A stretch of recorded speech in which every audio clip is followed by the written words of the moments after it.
Since its publication in 1964, The Games People Play has become a surprise bestseller because it struck a responsive chord with its readers. Written for practicing analysts by psychiatrist Dr. Eric Berne, it explains in ordinary, understandable terms a startling theory of human relationships. Startling because of its simplicity. Dr. Berne's theory explains that the interplay between human beings can be understood in terms of the benefits that each receives. Called transactions, these games are one of several ways that we structure our relationships in order to keep our psychological distance from other people and prevent genuine intimacy.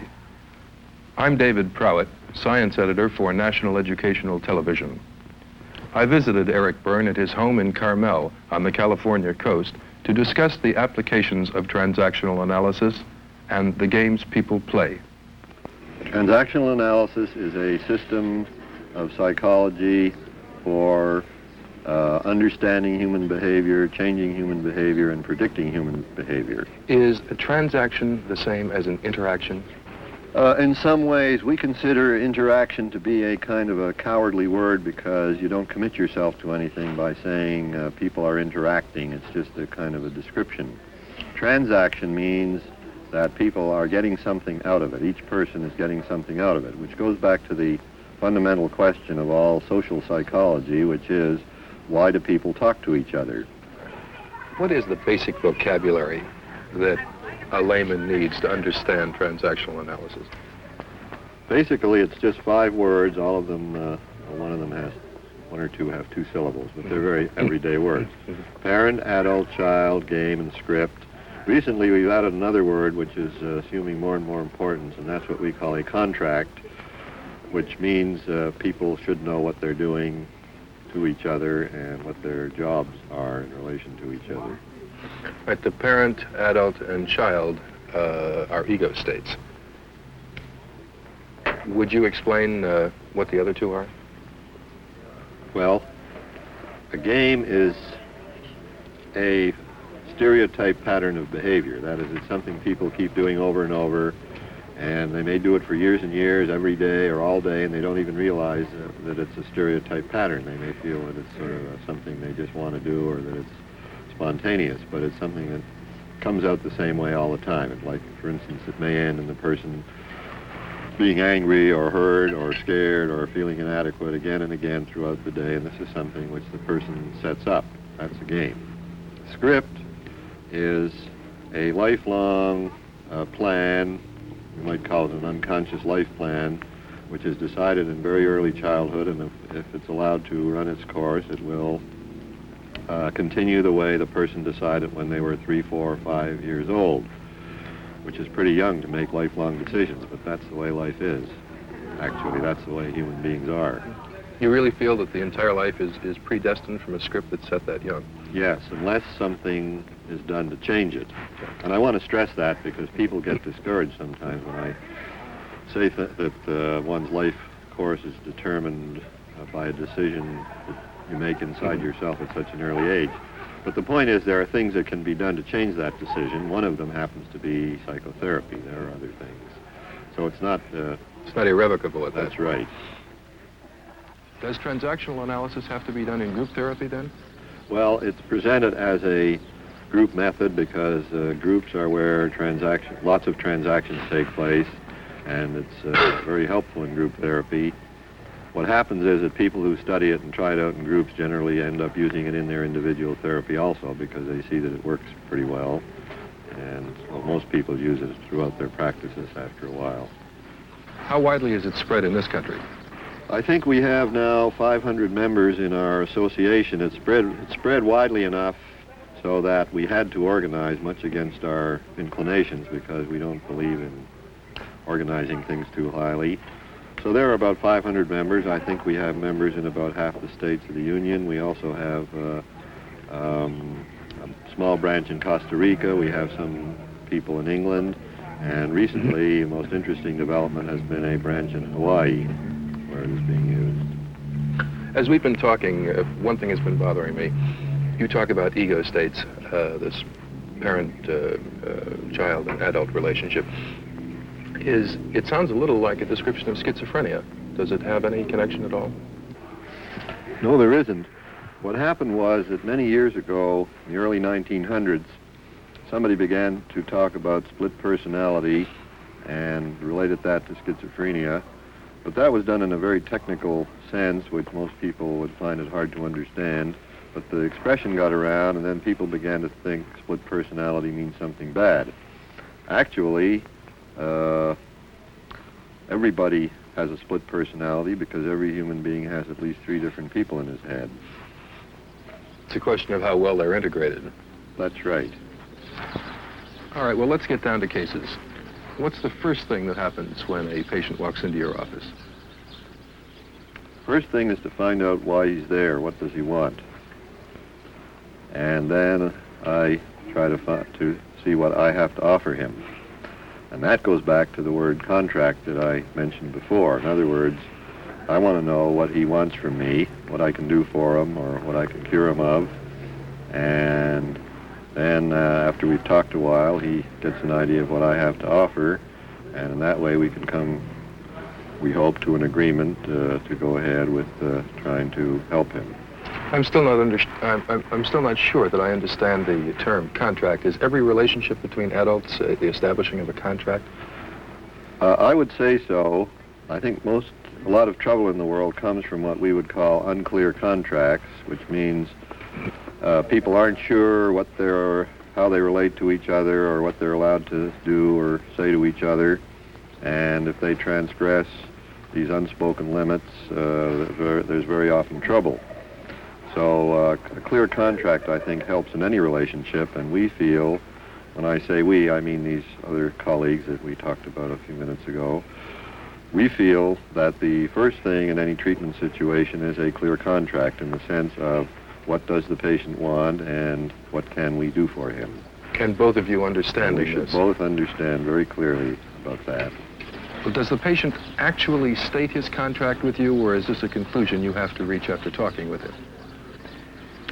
Sometimes he is, sometimes he isn't, and at other times there's a third kind of people who come from, let's say, other kinds of therapy where they have a kind of contract which involves words that we don't like to use very much. They're sort of sentimental or unclear words like relationship, personality, dependency, and we don't really feel we know what they mean.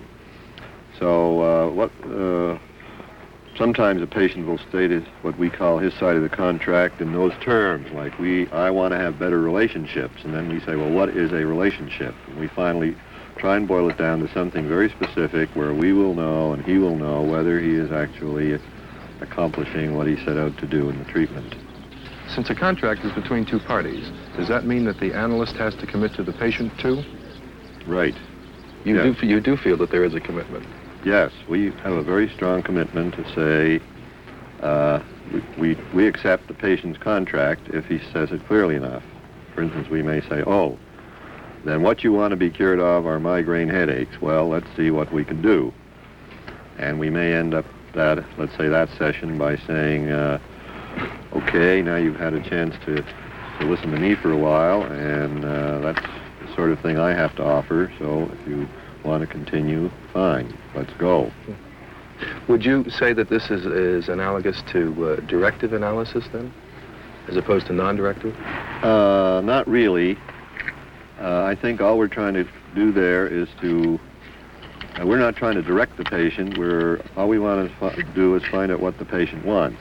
Like sometimes I say, I'm running a psychiatry store, what do you want? Mm-hmm. And I don't think that's directive. I think it's direct, but not directive. Transactional analysis seems to demand more from the patient than other forms of analysis. He really has to know his condition to make it work, doesn't he? Yes, yeah, that is true. He has to find out what really goes wrong. Not necessarily before he comes in, No, but he must know it before the analysis can begin. that's right, because that's the only way we really will ever know whether we're accomplishing what he wants or what we started out to do, is if it's clear what we're supposed to be doing. Do the patients really know that much about their case? Bodily complaints are usually pretty clear. A migraine headache is something the patient knows he has, and he knows where it is, and then he knows all about it in great detail. But it's very easy to reduce many conditions to, let's say, physiology, which is very, very important. The body is really here to stay, and it is a very important part also of psychological functioning and psychological problems. For example, what people call trouble with relationships.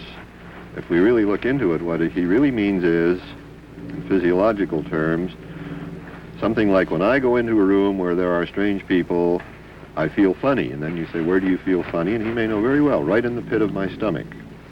And then we know that whatever is something in that situation is affecting his stomach. So that's what's got to be cured. And he's actually getting a physiological reaction. Right.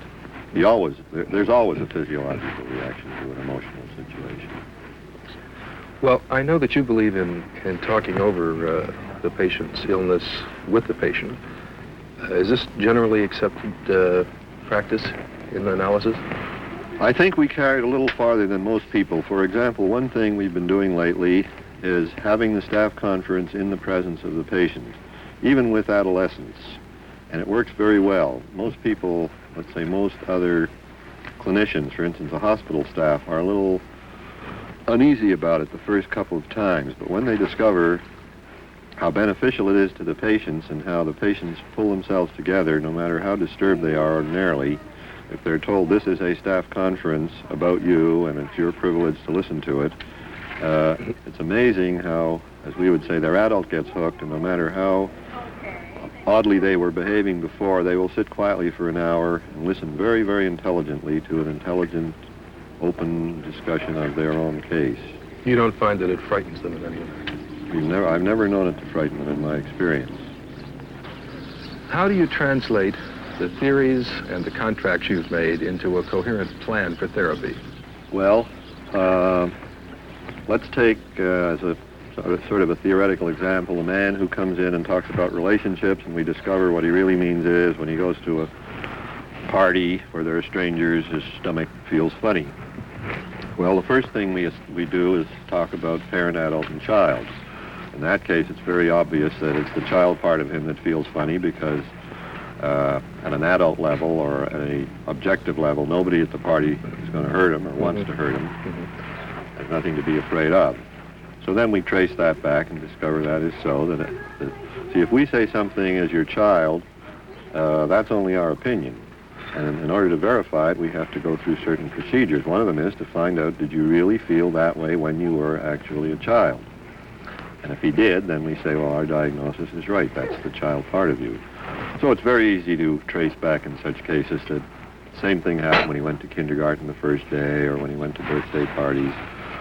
So we set up the child and the adult, and then it's a little more difficult, but not too difficult, to establish that it's something about the way his parents raised him which contributed to his child being scared in that situation. For instance, they may have been hammering at him, watch your manners, to take a very simple example. He goes to the party and he's scared that he may do something rude, and his parents would be angry at him, and then let's say all the other kids are going to have better manners than he has, and so they'll jump on him, and that scares him. So in that way, we set up